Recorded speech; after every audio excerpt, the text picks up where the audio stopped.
न पूछो कि मंजिल का पता क्या है, सफ़र अभी बाकी है, सफ़र का दीदार तो होने दो। रूठ जाए अगर कभी तुम्हारी किस्मत तुमसे तो उसे मनाकर तो देखो। फूल हथेली पर मेहनत के सजाकर तो देखो। कभी यूँ लगे कि मन उदास सा हो रहा है या मन हताश हो रहा है तो हमेशा ये बात याद रखना, जो मेहनत करते हैं वही आगे बढ़ते हैं। लोग अंधेरों में भी अपने रास्ते चुन लेते हैं, क्योंकि जो जुगनू होते हैं वो कभी भी रोशनी के मोहताज नहीं होते। वाह। नमस्कार दोस्तों, मैं हूं बबीता प्रधान और आप सभी का स्वागत करती हूं आप सभी के पसंदीदा कार्यक्रम धरती धरारी में।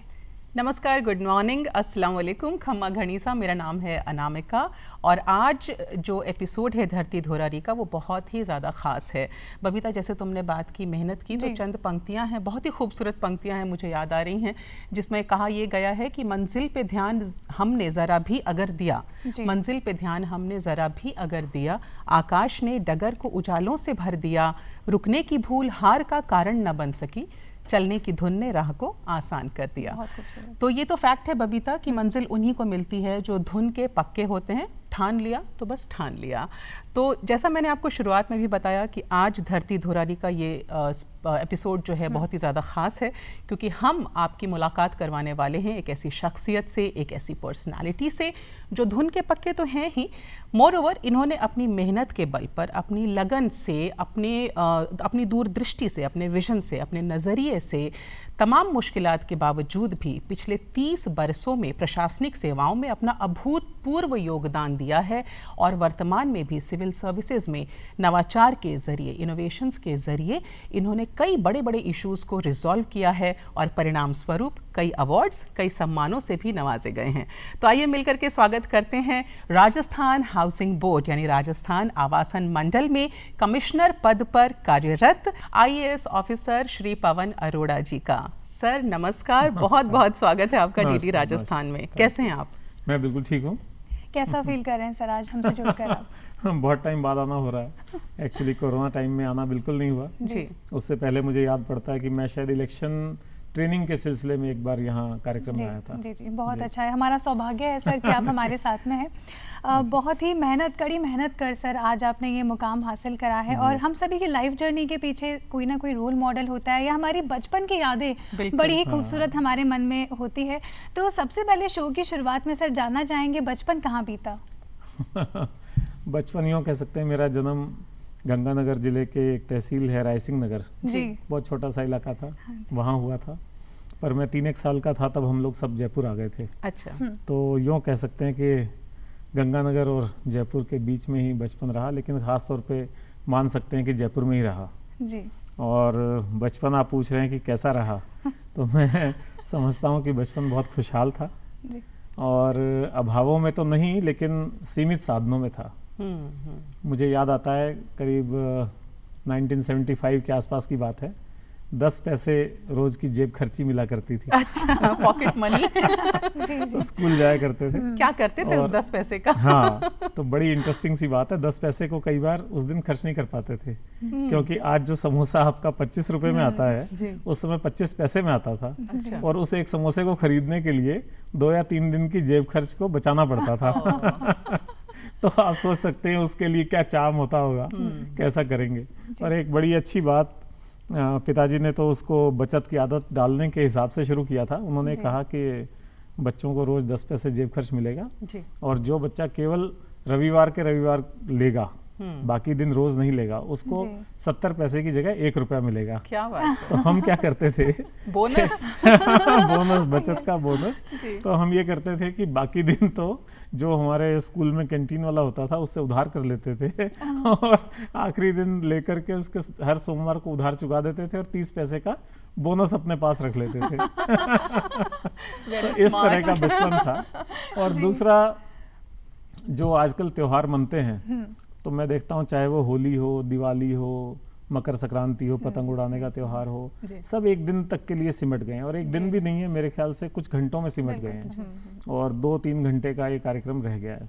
हमारे बचपन के समय में चाहे कोई सा त्योहार हो, कई दिन तक चलता था। दीपावली आने वाली है तो दीपावली से 15 दिन पहले ही वो जो पटाखों की लड़ियां आती हैं, उनकी अब तो लड़ियां जलाने की फुर्सत नहीं है लोगों को, तब उस लड़ी को खोल करके एक एक बम का टुकड़ा करके वो पूरे दिन बजाते रहना और वो 15 दिन तक दीपावली को खेलना। इसी तरह होली हो, तो होली से 10 दिन पहले 15 दिन पहले ही पानी के गुब्बारे भर के आते जाते लोगों पे मारना, उस तरह का अल्हड़ और मतलब उल्लास वाला बचपन था। आजकल तो बच्चों को फुर्सत नहीं है इन सब चीज़ों के लिए। पतंग उड़ानी हो तो स्कूल से आते ही पहले खाने के लिए माँ आवाज़ देती रहे, लेकिन किसी को परवाह नहीं, आते ही पहले पतंग उड़ानी है। तो उस तरह का बचपन था। तो मुझे लगता है कि जितने लोग भी इस समय हमारे शो को देख रहे हैं उन्हें ये समझ में आ रहा है कि IAS ऑफिसर श्री पवन अरोड़ा जी बहुत ही जिंदा दिल किस्म के व्यक्ति हैं, शख्सियत हैं, और अभी धीरे धीरे बहुत सारे राज हैं उन पे से पर्दा उठने वाला है। सर, एजुकेशन की बात अगर करें, स्कूल एंड कॉलेज एजुकेशन और फिर सिविल सर्विसेज की तरफ आपका झुकाव होना, इंक्लिनेशन होना, ये सब कैसे हुआ? यूँ कह सकते हैं कि मतलब काफ़ी पहले से ही तय था कि मुझे सिविल सर्विसेज में जाना है जी।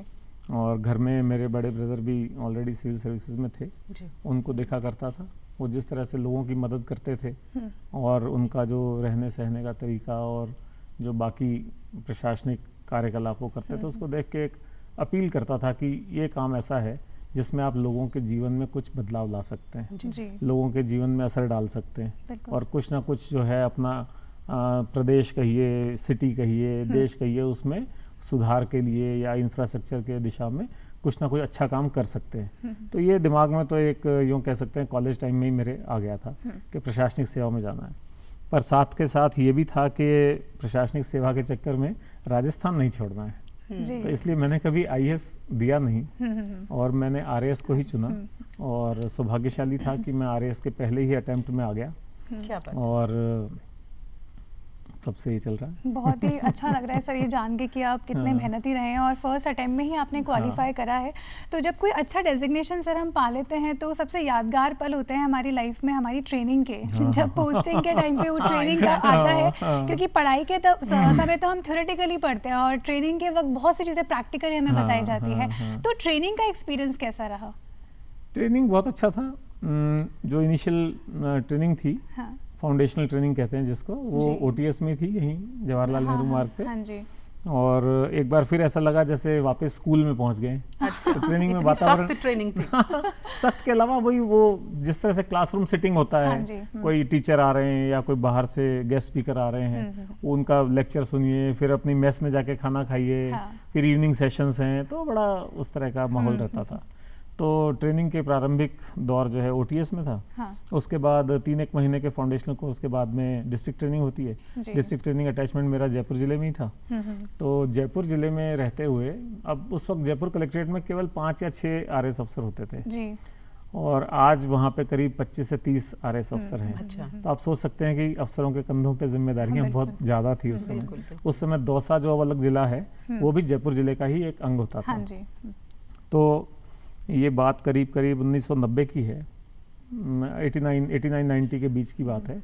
चुनाव का दौर चल रहा था, तो चुनाव में बाकी सारे अधिकारी रिटर्निंग ऑफिसर थे। रिटर्निंग ऑफिसर को जब नॉमिनेशन लेना होता है तो उसको दिन में 11 से 3 बजे कंपलसरीली अपने ऑफिस में बैठना होता है। जी। तो अचानक एक दिन सूचना आई कि बगरू पे जो अजमेर हाईवे है वहाँ पे लोगों ने रास्ता जाम करके और आग वाग लगा दी है और वो हाईवे जाम हो गया जी। तो जो दीदेन कलेक्टर थे उन्होंने देखा कि और कोई अधिकारी तो अभी जा नहीं सकता है कानून व्यवस्था संभालने के लिए, तो मैं ट्रेनिंग मजिस्ट्रेट के रूप में वहाँ काम कर रहा था, तो उन्होंने मुझे भेजा वहाँ। अच्छा। तो मेरा पहला एनकाउंटर था लॉ एंड ऑर्डर से। एकदम आप यूनिवर्सिटी से या कॉलेज से निकल करके सीधा भीड़ के बीच में कानून व्यवस्था संभालने के लिए जा रहे हैं। तो वहाँ समस्या ये थी कि वहाँ जो माध्यमिक स्कूल था उसमें टीचर्स नहीं थे बहुत लंबे समय से, और काफ़ी टीचर्स नहीं थे। यूँ मानिए कि करीब 30 लोगों की टीचर्स की होनी चाहिए थी संख्या, और वहाँ करीब 3 या 4 टीचर ही थे, तो बच्चे पढ़ नहीं पाते थे। तो गांव वालों का गुस्सा वाजिब था। उन्होंने टायर वायर आग लगा दिए, पास में पेट्रोल पंप था, काफ़ी दिक्कत का माहौल था। तो उनके साथ उनकी जाजम पे बैठे, उनको एश्योर किया। उन्होंने कहा नहीं, हमें लिखित आश्वासन दीजिए कि 7 दिन में हमारे सब लग जाएंगे। उनको इस बात के लिए तैयार किया। फिर उस चीज़ को सुलटाया, उसको खुला, और फिर पीछे पड़ करके कोशिश करके 7 दिन में वहाँ पे 10 टीचर लगवाए, वहाँ पे ट्रांसफ़र करवाए। और उसकी फिर उस ज़माने में अच्छा से मीडिया में और सब जगह तारीफ हुई, तो लगा कि कुछ हमने ट्रेनिंग में भी किया। ऐसे ही थोड़ा सा दुर्भाग्यपूर्ण वाकया है, लेकिन 1989 में ही कम्युनल ऐसे रॉयट्स वगैरह की स्थिति बनी थी। तो जयपुर में भी शास्त्री नगर में भट्टा बस्ती में रॉयट्स हुए थे। तो रात के समय हम अपने काउंटर पार्ट पुलिस ऑफिसर्स के साथ में घोड़ों पे बैठ करके पूरी रात गश्त किया करते थे। भट्टा बस्ती के टीलों पे गश्त किया करते थे। तो जो लोग कई बार प्रशासनिक अधिकारी अपने पूरे जीवन काल में कर्फ्यू या इस तरह की स्थितियों से नहीं देख पाते हैं, नहीं निपट पाते हैं, वो हमने अपने ट्रेनिंग में देख लिया। तो इस तरह से बड़ा ट्रेनिंग भी बड़ा चैलेंजिंग रहा और बहुत कुछ सीखने को मिला और वो आगे भी बहुत काम आया। तो जैसा आपने बताया कि बहुत कुछ सीखने को मिला ट्रेनिंग के दौरान ही, आगे भी काम आया। आप जितना अभी हमें समझ में आया कि आपने लोगों से जुड़ करके लोगों की बातें समझी और अकॉर्डिंगली जो स्टेप्स आपको लेने चाहिए, जो एक्शंस लेने चाहिए वो आपने लिए। सर, अगर आपकी फर्स्ट पोस्टिंग की हम बात करें तो फर्स्ट पोस्टिंग में बिकॉज आप बिल्कुल यंग ऑफिसर थे, तो वो चैलेंजेस भी आए होंगे और एक एज का प्रेशर भी होता है, पीयर प्रेशर भी हम लोग फील कर रहे होते हैं। तो वो फर्स्ट पोस्टिंग में कैसे चैलेंजेस थे और कैसा था अनुभव ओवरऑल? देखिए, कहाँ आप मुझे डाउन द मेमोरी लेन कितना पीछे ले गए हैं। मुझे लगता है करीब करीब 32 साल पीछे आप मुझे लेके चले गए हैं अचानक ही। मुझे अभी 33 साल हो चुके हैं, तो मेरी फर्स्ट पोस्टिंग करीब 32 साल पहले थी। 1 सवा साल ट्रेनिंग में था जी। मेरी पहली पोस्टिंग थी बस्सी, ये जयपुर से 25 किलोमीटर दूर आगरा रोड पे है। वहाँ पे विकास अधिकारी के रूप में पोस्टिंग थी। उन दिनों आरएस अधिकारी को पहली पोस्टिंग विकास अधिकारी देते थे। आजकल तो विकास अधिकारियों के एक अलग संवर्ग हो गया, एक कैडर अलग से बन गया है। तो वो पोस्टिंग ऐसी थी कि मैं शहर में पला बड़ा, सारी एजुकेशन यहाँ की, हिंदी भाषी और कुछ अंग्रेजी है। और वहाँ जाते ही मेरा वास्ता किन से पढ़ना था? प्योरली ग्रामीण क्षेत्र में सारे वार्ड पंच, सरपंच, प्रधान, पंचायत समिति सदस्य और आम जिसको कहते हैं ग्रामीण, बिल्कुल ठेठ राजस्थानी ग्रामीण, उन लोगों से आपका वास्ता। तो वो बिल्कुल एकदम बड़ा चैलेंज था। तो लैंग्वेज बैरियर इतना नहीं था, क्योंकि बचपन में मेरे आसपास कुछ राजस्थान में ही पले बड़े, तो कुछ वाकफियत तो थी, लेकिन लैंग्वेज में उतना कमांड नहीं था जो मेरा बस्सी जाने के बाद अब मैं बोल भी पाता हूँ राजस्थानी भाषा में। अब मैं इंटरेक्ट कर लेता हूँ लोगों के साथ में और उनकी समझ आने में तो कोई दिक्कत ही नहीं है। पर वो सबसे बड़ा एक बात थी कि उन लोगों के साथ में ऐसे ही, चूंकि आपका ये कार्यक्रम बहुत ही इनफॉर्मल कार्यक्रम है, तो मैं शेयर करना चाहूंगा कि पहली बार दाल बाटी चूरमा क्या होता है ये मुझे अपनी उस पोस्टिंग के दौरान पता लगा। जब भी किसी गांव में या पंचायत में किसी कार्यक्रम में जाएं या कोई वहाँ शिविर हो, आपका प्रशासनिक शिविर हो, जैसे प्रशासन गाँवों के संग एक बहुत ही पॉपुलर शिविर हुआ करते थे, तो उसका जब समापन होता था तो शाम के समय सारे स्टाफ और उनके लिए लोकल सरपंच या जो भी पंचायत होती थी वो व्यवस्था करते थे दाल बाटी चूरमा। तो आप सोचिए कि बिल्कुल कभी देखा नहीं हो जिसने उसको वहाँ जाके दिखे, तो हमने उसको नाम दिया फिर कैलोरी ग्रेनेड्स। तो घी में डूबे हुए ग्रेनेड्स होते थे, तो कैलोरी ग्रेनेड्स हमने वहाँ पे देखे। और वैसे बड़ा चैलेंजिंग था।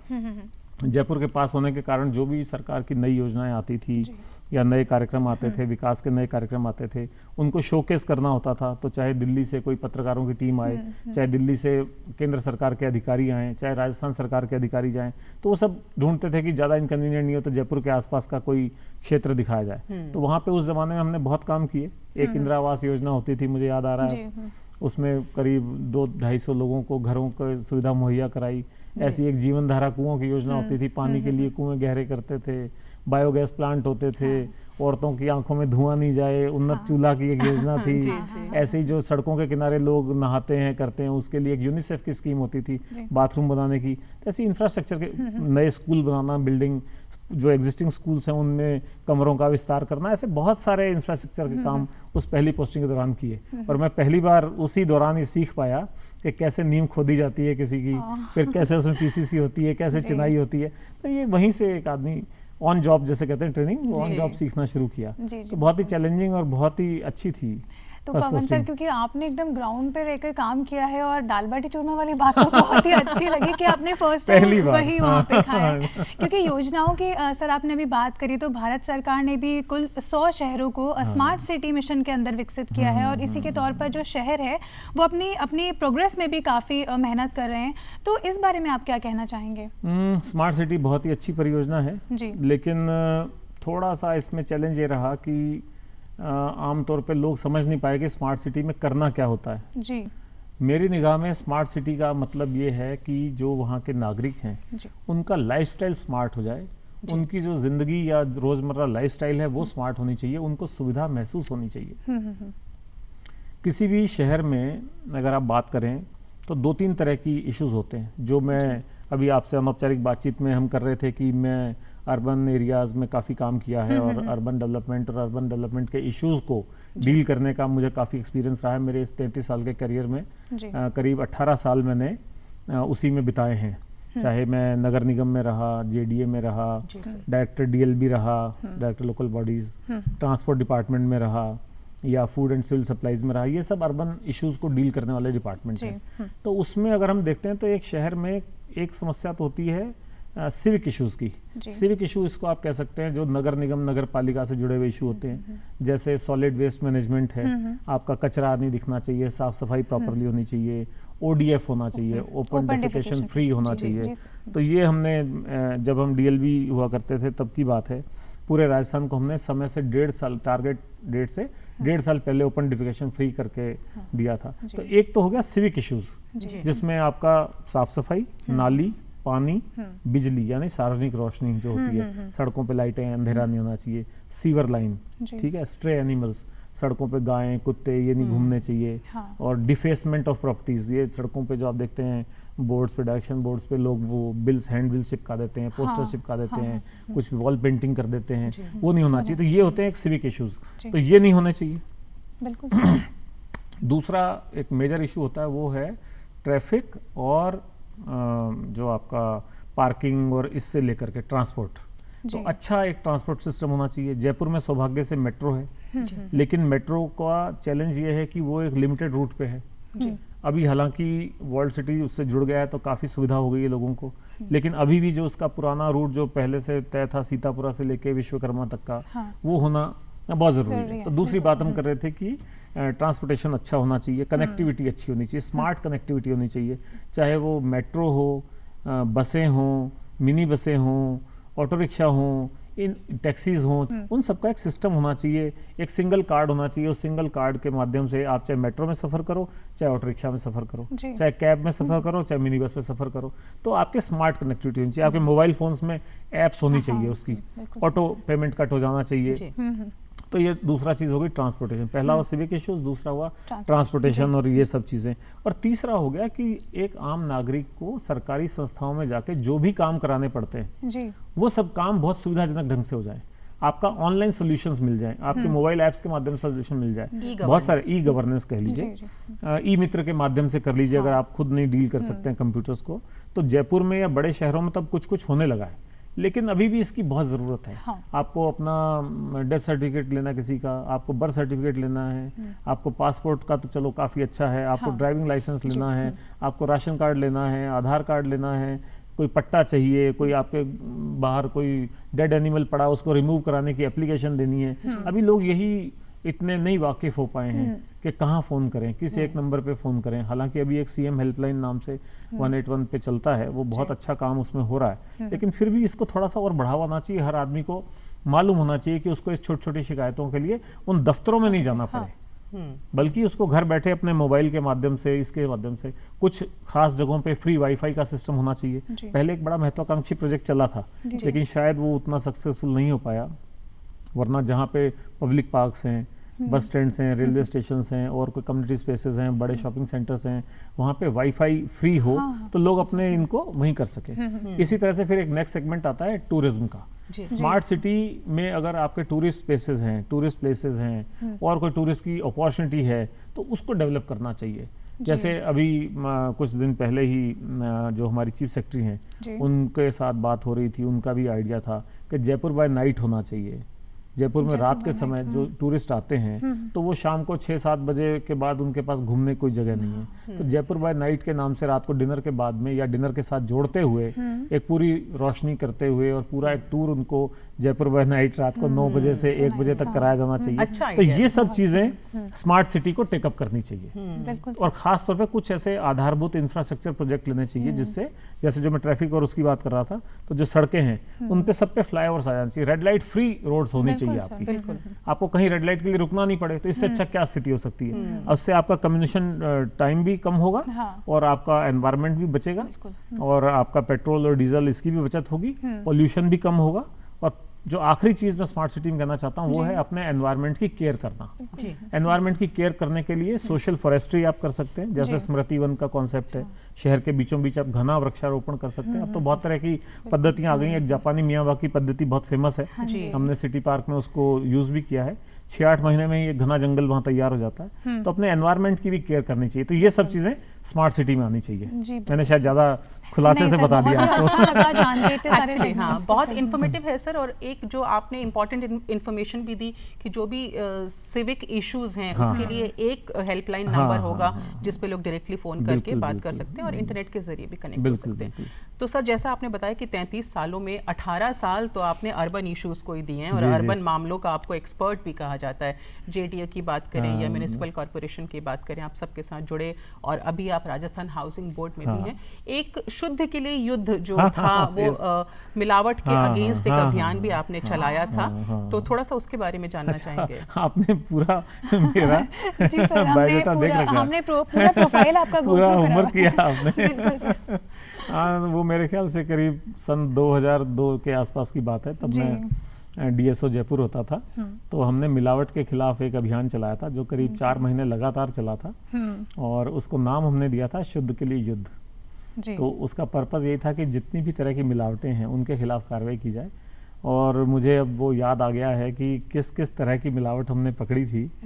आप जान के हैरान होंगे कि जो इतना बढ़िया चटखारे लेके आप अचार खाते हैं वो कैसे जमीन के नीचे एक तहखाने में स्टोर किया हुआ था और उसमें कॉकरोच ही कॉकरोच घूम रहे थे। और वो बड़ा फेमस ब्रांड था, मैं नाम नहीं लूंगा अभी यहाँ, लेकिन बड़ा फेमस ब्रांड था। उसकी गाड़ियाँ जगह जगह खड़े होकर अचार बेचा करती हैं यहाँ जयपुर शहर में, अभी भी बिकता है। हो सकता है अब सुधर गए होंगे लोग, आई डोंट नो।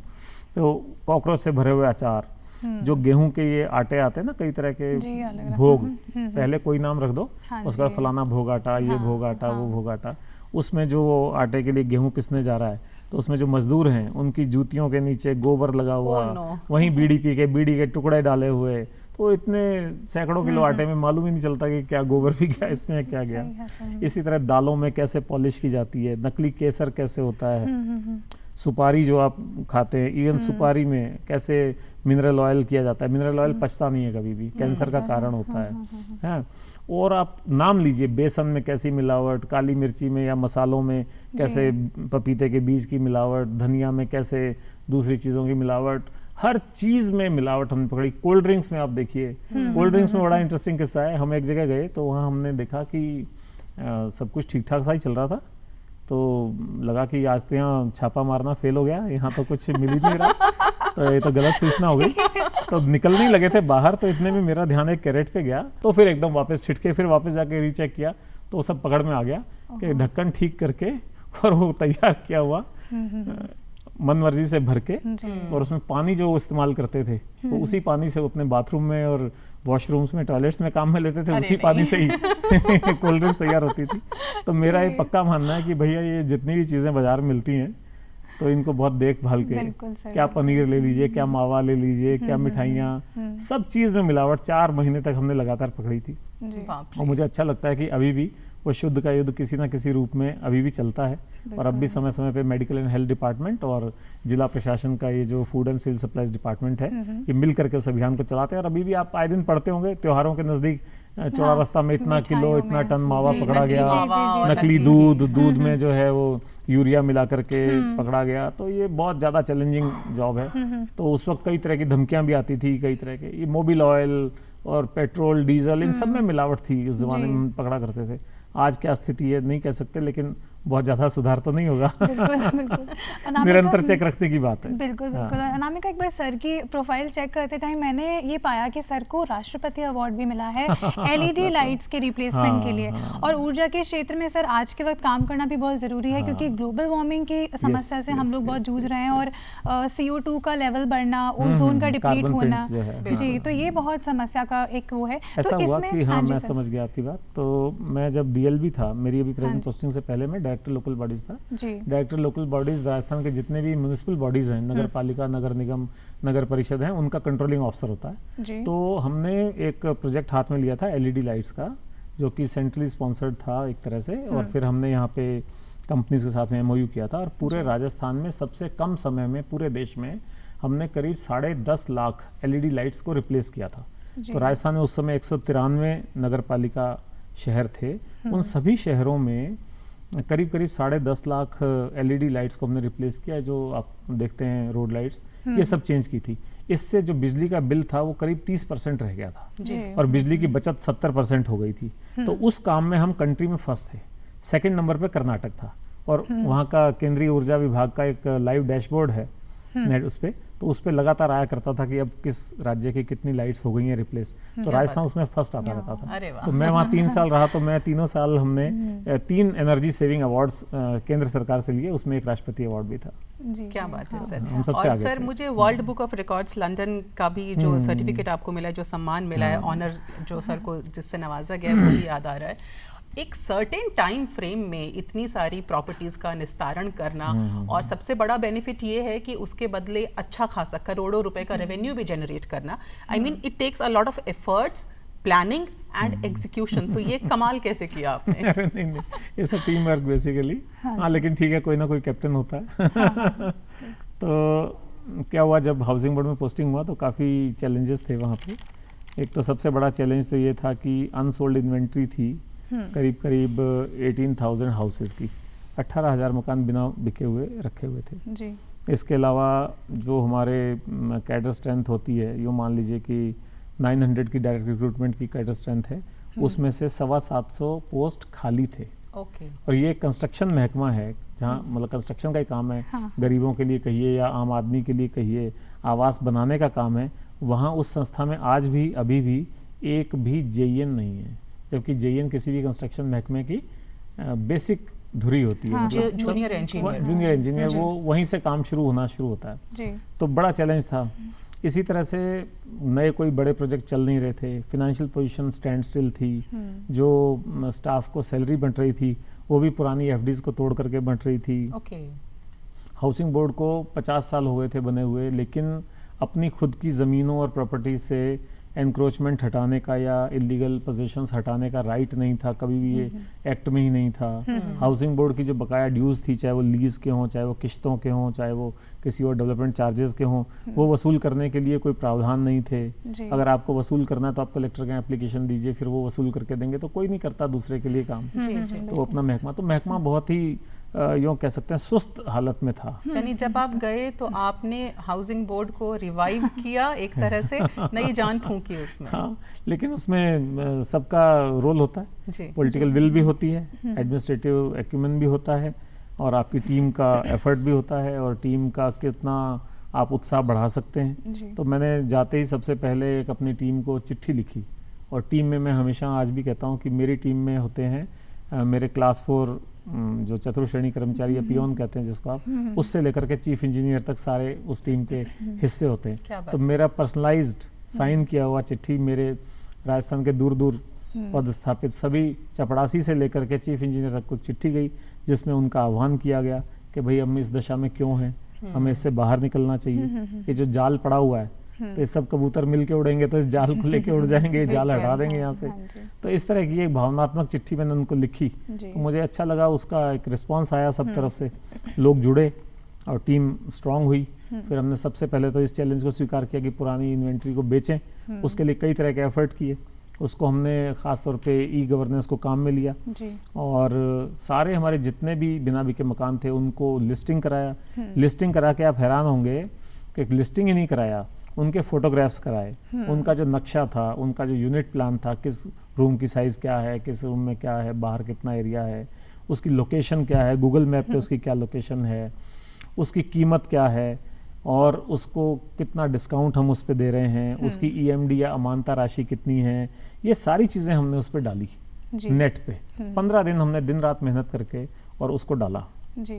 और सबको एक साथ ई-ऑक्शन के लिए, ई-बिड के लिए लोगों के लिए खुला छोड़ दिया, जो वेडनेसडे ऑक्शन फेस्टिवल है।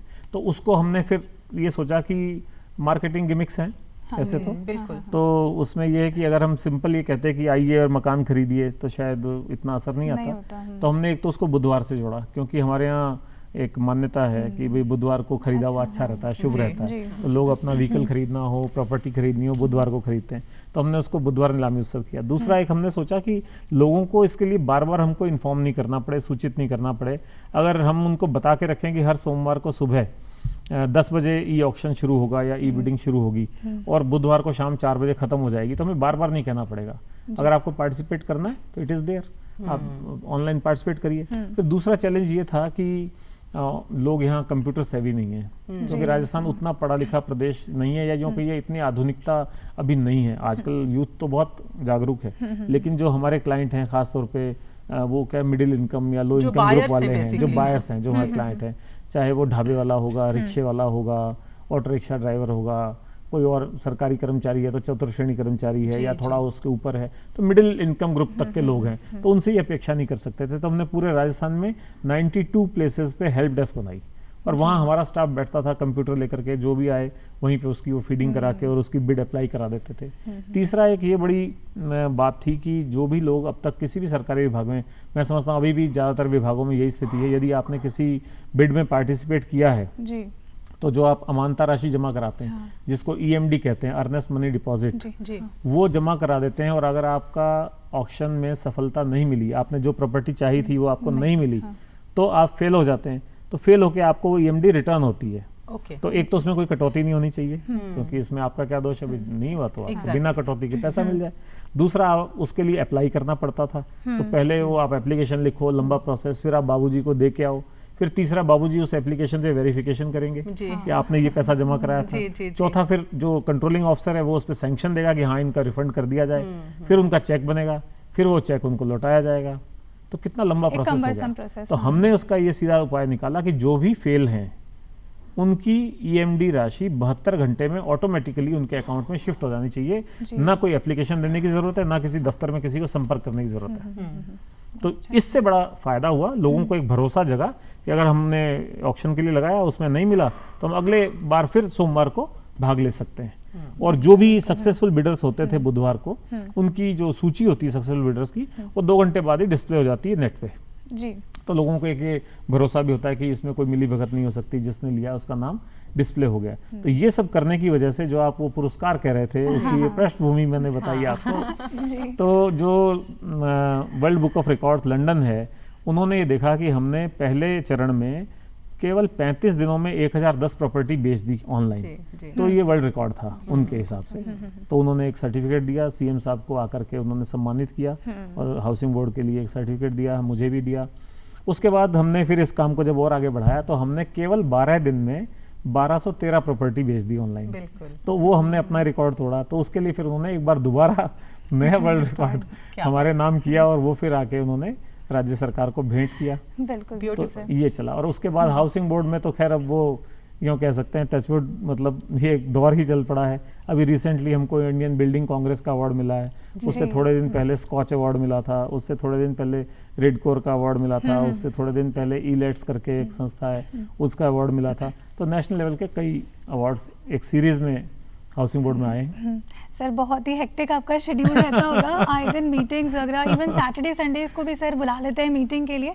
तो एक राज की बात हम आपसे पूछना चाहते हैं सर, इतने फिट कैसे हैं आप? क्योंकि ये चीज़ तो आपकी हॉबी में भी है कि आपको म्यूजिक सुनना और फिटनेस के लिए ध्यान देना बहुत अच्छा लगता है। सर क्या करते हैं फिट रहने के लिए? फिटनेस का देखिए 3 ही चीज़ है। एक तो प्राणायाम या योगा वाला सेक्टर है, हाँ जी। एक आप कह लीजिए फ्लोर एक्सरसाइजेज या वॉकिंग जॉगिंग, ये सेगमेंट है। और तीसरा है डाइटरी कंट्रोल। ये 3 चीज़ें मिलके फिटनेस बनाती हैं बेसिकली। तो ठीक है, थोड़ा प्राणायाम करते हैं सुबह करीब 40 मिनट, और शाम को रोज 1 घंटा वॉक करते हैं, ब्रिस्क वॉक करते हैं जी। और थोड़ा सा खान पान नियमित रखते हैं। पार्टीज में जाने का शौक नहीं है। और अलावा उसके आपको ट्रैवलिंग और फोटोग्राफी का भी शौक है? ट्रैवलिंग और फोटोग्राफी का। फोटोग्राफी खासतौर पे वाइल्ड लाइफ। मैं हाल ही में रणथंभौर भी जाके आया हूँ, काफ़ी अच्छे टाइगर और बाकी एनिमल्स के काफ़ी शूट्स लेके आए। और ट्रैवलिंग तो पसंद है ही। हाँ, लेकिन देश में ही ट्रैवल करना पड़ता है। विदेश के ट्रैवल के लिए सरकार से बहुत सारी अनुमतियां लेनी पड़ती हैं, तो वो नहीं जा पाते हैं। लेकिन हाँ, देश में काफ़ी ट्रैवल हो जाता है और अपने ऑन जॉब भी काफ़ी ट्रैवल हो जाता है। जी जी बिल्कुल। बहुत ही अच्छा सर आप काम कर रहे हैं। तो एक खास सवाल हम आपसे ये करना चाहेंगे कि फैमिली को किस तरीके से टाइम दे पाते हैं, क्योंकि एक प्रोफेशनल और एक पर्सनल लाइफ में बैलेंस होना भी काफ़ी ज़रूरी होता है। तो क्या कोई शिकायतें होती है घर पे? नहीं, मेरे ख्याल से नहीं। देखिए, शिकायतों वाली बात मत करिए। शिकायत तो मतलब आप कुछ भी कर लीजिए, शिकायत तो फिर भी रह सकती है। लेकिन यूँ कह सकते हैं कि बहुत ही ऑर्गेनाइज लाइफ है। हाँ जी। और एक वो कहते हैं ना कि बिजी मैन है ऑल द टाइम, हाँ जी। तो जो बिजी होता है उसी के पास टाइम होता है। बिल्कुल अच्छा। सर। तो टाइम मैनेजमेंट एक अपने आप में मैं समझता हूँ बड़ी ज़रूरी चीज़ है, पंक्चुअलिटी और टाइम मैनेजमेंट। बिल्कुल तो सर। पंक्चुअलिटी का बहुत ही जिसको कहते हैं पैशन है, हम्म। और टाइम मैनेजमेंट ऐसा है कि शाम को ऑफिस के बाद में 1 घंटा वॉक करके फिर घर पहुंचते हैं, जी। और वो बिल्कुल निर्धारित समय है। और पंक्चुअलिटी या टाइम मैनेजमेंट का ऐसा है कि अगर आप मेरे ड्राइवर से भी कभी ये पूछे कोई कि भाई कितनी देरी में पहुंच रहे हो, तो ये नहीं कहेगा थोड़ी देर में, मतलब थोड़ी देर वाला कॉन्सेप्ट हमारे यहाँ है नहीं, जी। किसी घर में भी नहीं है, बच्चों में भी नहीं है। और ये भी नहीं कहेगा 10-15 मिनट में, वो ये कहेगा 7 मिनट में, 6 मिनट टू में, बी प्रिसाइज। 8 मिनट में, 4 मिनट में, इस ढंग से जी, जी, जी। टाइम कहा जाता है। क्या बात तो है। ठीक है, तो उससे सर हो आपसे जाता है। बातचीत करते करते समय कब निकल गया वो पता ही नहीं चला, और दर्शकों से इजाज़त लेने का वक्त भी आ गया है। तो सर पवन अरोड़ा जी, आप हमारे कार्यक्रम में आए, हमसे इतनी सारी बातें की, और आपको एज एन इंडिविजुअल जानने का हमें इतना अच्छा मौका मिला, बिल्कुल। इसके लिए आपका बहुत बहुत शुक्रिया सर। बहुत बहुत शुक्रिया सर, आप मुझे भी हमारे बहुत शो अच्छा पर लगा, आए। Thank you so much. जी जी, अनामिका, Thank you बिल्कुल very much. पता नहीं Thank लगा कि किस तरीके से Actually. वक्त निकल गया। और दर्शकों, आज हमने बात करी है IAS पवन अरोड़ा जी से, जो कि कमिश्नर हैं अभी at present Rajasthan housing board के अंदर, और बहुत सी प्यारी प्यारी बातें हमने जाना कि किस तरीके से उन्होंने ग्राउंड लेवल पे वर्क किया। और सबसे अच्छी तो उनकी बातें ये लगी कि उनका चाइल्डहुड बहुत अच्छे से बीता, और दाल बाटी वाली बात तो बहुत ही अच्छी लगी। तो दर्शकों, क्योंकि समय अब हमें इजाज़त नहीं देता है, आज के लिए हम आपसे इजाज़त लेते हैं। अगले कार्यक्रम में आप सभी से वापस से कुछ नई सांस्कृतिक गतिविधियों के साथ में मुलाकात होगी। तब तक के लिए इजाज़त दीजिए बबीता प्रधान को और अनामिका को, लेकिन साथ ही साथ डीडी राजस्थान को ट्विटर, यूट्यूब और फेसबुक पर फॉलो करना ना भूलें। आज के लिए इतना ही, नमस्कार। देखते रहिए डीडी राजस्थान।